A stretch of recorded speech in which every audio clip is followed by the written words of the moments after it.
సర్వోన్నతుడవైన మా తండ్రి, కృపామయుడా, మీకు వందనాలు, స్తోత్రము నాయన. ఈ దినము 86వ కీర్తన 13వ వచనం. నా ఎడల నీవు చూపిన కృప అధికమైనది. గ్రేట్ ఈజ్ దై మెర్సీ టువర్డ్స్ మీ. तेरी కరుణ మేరే ఊపర్ బడి హై. ప్రియులారా, ఆయన చూపించే కృప ఎలాంటిదట? అధికమైంది. అయితే ఆయన కొద్ది కృప చూపించేవాడు కాదు, అధికమైన కృపను చూపించి నడిపించే దేవుడు. కాబట్టి ఆయన మీద మనం ఆనుకొనాల. కీర్తన 23:6లో నేను బ్రతుకు దినములన్నీయు కృపాక్షేమములే నా వెంట వచ్చును. కొన్ని రోజులు కాదు, మనం ఈ లోకములో ఎన్ని సంవత్సరాలు బ్రతికినా ఆయన కృపాక్షేమములు మన వెంట వస్తాయట. ఆయన కృపాక్షేమములు మన వెంట వస్తే మనకు ఆత్మీయ ఆనందం.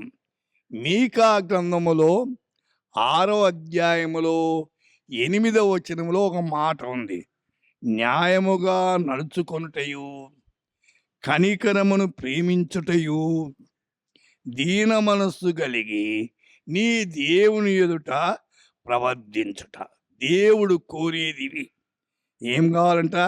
న్యాయం కావాలా, అంటే అన్యాయం పోవాలా, న్యాయంగా జీవించాలా, కనికరం ఉండాల. కనికరము గలవారు ధన్యులు, వాని కనికరం పొందుతారు అన్నాడు. ప్రేమించాల. యేసు మాదిరి ప్రేమించేవాడు ప్రపంచంలో మరి ఒకడు లేడు. దీన మనస్సు కలిగి ఉండాలా, అది చాలా అవసరమైంది. అయితే మన జీవితాల్లో ఎంతగా అయితే దీన మనస్సు కలిగి జీవిస్తున్నాం? వినుచున్న శ్రోత, ఆలోచించు.